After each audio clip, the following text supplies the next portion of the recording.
Greetings, ladies and gentlemen. Welcome to What It Takes Radio Company and interesting ideas. And this will really amaze you. You will be amazed at what you can learn from a man with no heart. That's right, a man with no heart. What does that mean?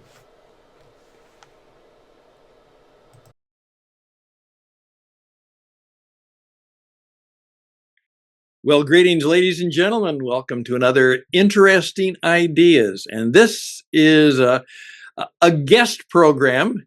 And this man has quite a story. And we don't have time to tell it all, but we're going to tell part of it because Gary, you are the man with the red hat. Yes, which one should I wear? Well, I'm putting mine on. All right. So you put one of yours on. Okay.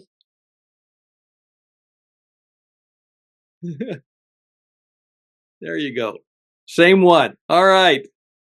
Well, I don't know if we'll keep them on the whole time, but it says helpiwill.com, Generators, Western North Carolina. Now, what in the world does that mean? And so, first of all, before we tell your story, tell us what you're about, even though people don't know that you have a very powerful condition that makes life hard. But what are you doing right now to help people in Western North Carolina? Well, I'm working on getting them generators, and also had the idea of taking tiny houses and having them dropped off up there, and also people that have campers to recycle them so that they can be taken up there and put on the lots, and people can live close to their home. Well, that's just part of what my friend Gary does, and I've met him in the last year. And he has a remarkable story of, first of all, a career in the insurance agencies, and did well at that because he's friendly and helpful. And as he says, help I will. But there's more to his story than that because he isn't the kind of philanthropist who just gives money. He does that. But he says, help, I will. And that's what you do. But Gary, a few years ago, you discovered that we had a bit of a problem in life. So why don't you tell people what happened? Well, I am now on the heart transplant list. I had complete heart failure. Actually, I Complete died. heart failure. Yeah, my organs were shutting down, and so they put an LVAD in me, which is a electrical motor that it pumps the blood around my body. So now I'm attached to batteries, and also at night I have to sleep with a 20-foot extension cord that hooks up that powers the battery. Well, the powers the motor while my batteries are recharging, and I can get to the back door, the refrigerator in the bathroom. Of course, the main things is the refrigerator.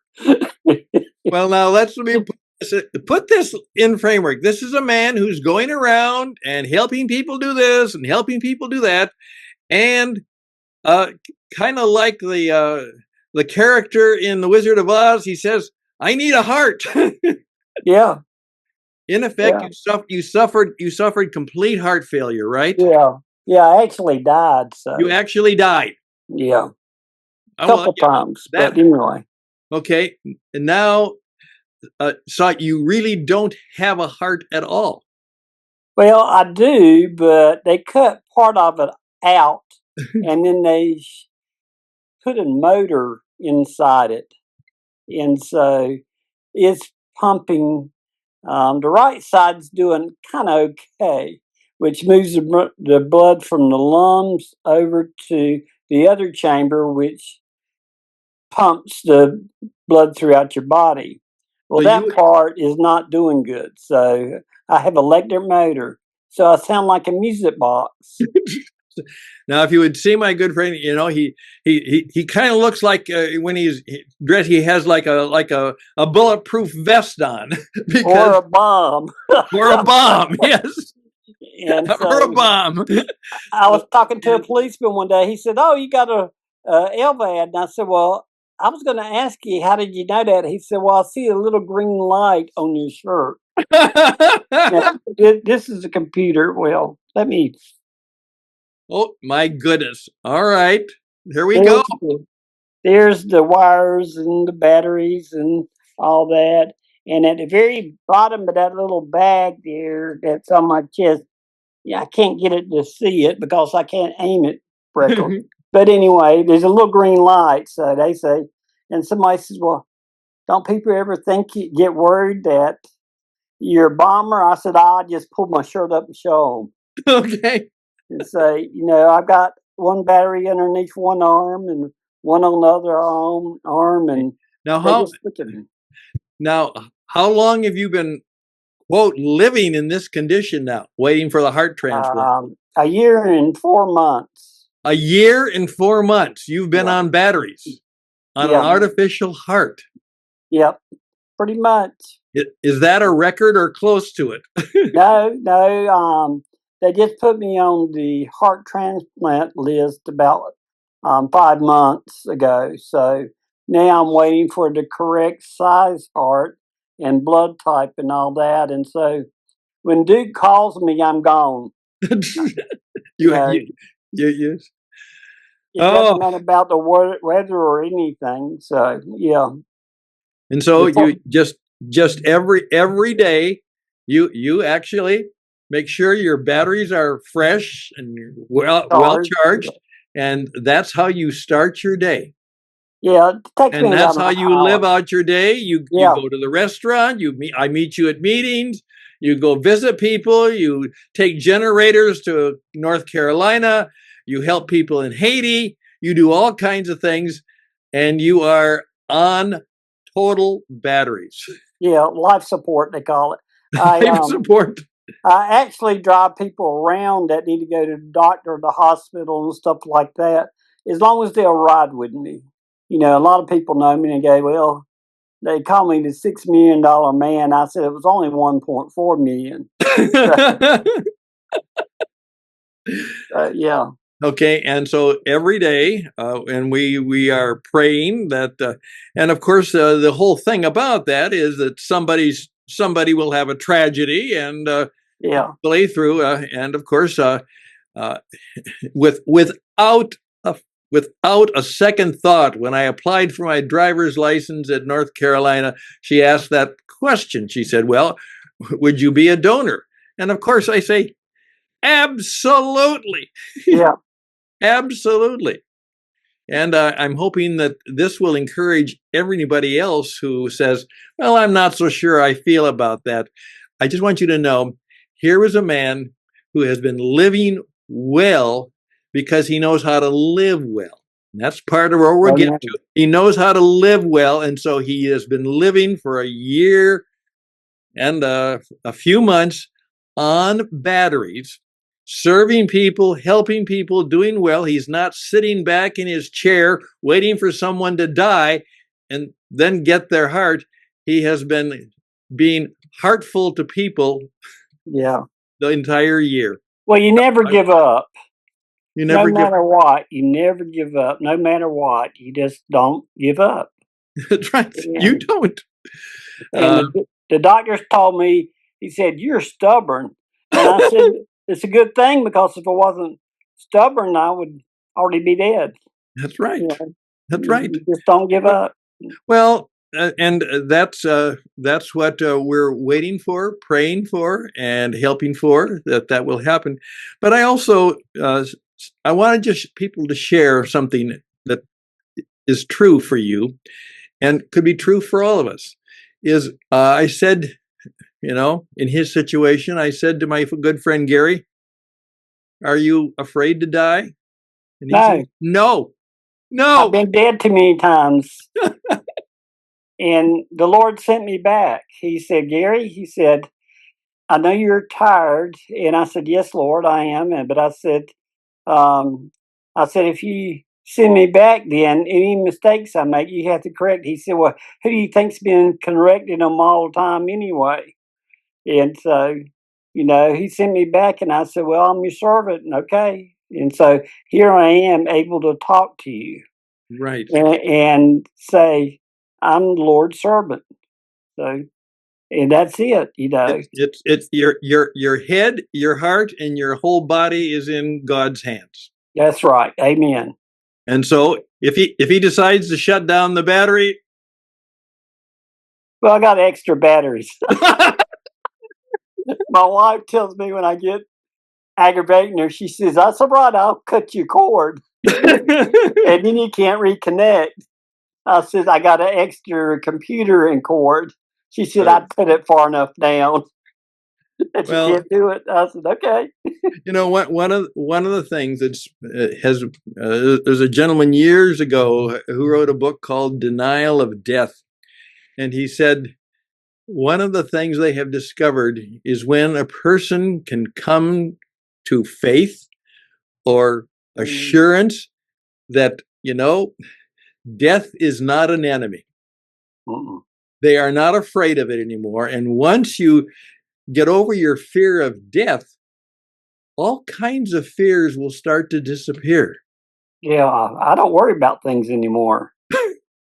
I just don't, because if I don't have any control over it, then why waste the time and the effort?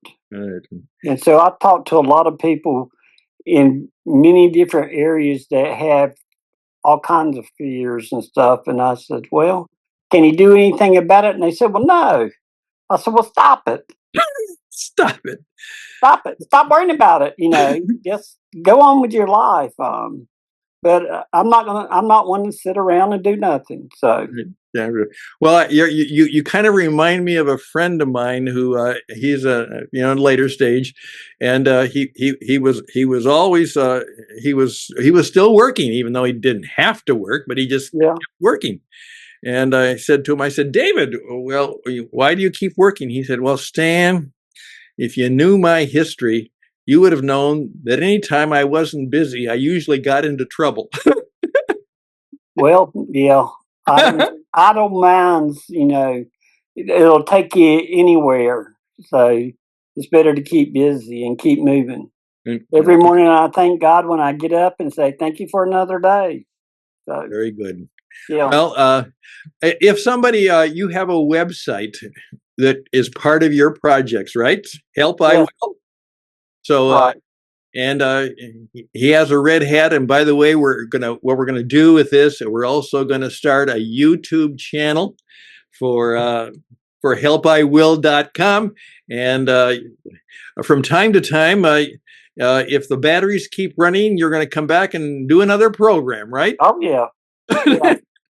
And if anybody needs help, they can call me or text me or email me. So. And he really means that. Oh yeah, I've been up at 2 in the morning watching kids for someone just because they didn't have anybody to watch them and they needed to go to the hospital with their spouse. So I get up, put my clothes on, and now I put my batteries on first, and then just go and say, "Well, when y'all come back, if you need to go to the hospital, I drive people. I don't charge anything. I just say." The Lord will provide and go on. So, and I don't leave them and come back and get them later. I stay with them. So I've seen a lot of miracles, and a lot of people die. But anyway, God's still blessing me to get up every morning. So he still has work for you to do. Well, that's one of the things he told me. He said I was stubborn, and it took a long time to train me. And I said, well, yeah, okay. And he said, so I'm going to send you back. I got to get my quarter's worth. So I said, okay, Lord. And I thought, man, he's got a sense of humor. Right. And he does. Right. And I've been through the tunnel, saw the light, laid there and had a conversation with him. And he said, Gary, he said, I know you're tired, and I'm going to send you back. We got more stuff to do. So then I started the LLC to help the people in Western North Carolina Actually, we lost our house to a tornado, and it was crazy. But the good thing about it was that they found out I had a tear in my aorta, and usually you die from that. So I was spared again. So anyway, so They now I they just call you the Cat Man. You got 9 lives, right? yeah, I've used 7 of them. All So right. Okay. you Well, know, all the yeah. best and blessings to you, and Thank you very much. you know how to reach him, and uh, helpiwill.com, Gary, and our thoughts and prayers and best wishes for you. And I just simply say this: I thank God that you came into my life. You've not only made it Thank more you. worthwhile, you made it kind of more fun too. Yeah, well, like I say, never give up, no matter what. You just keep chugging. And if you need to talk to somebody and tell them that you're thinking about giving up, call me. I'll come. So That's it's right. just one of He those things. probably will. Oh Thank yeah. you so much.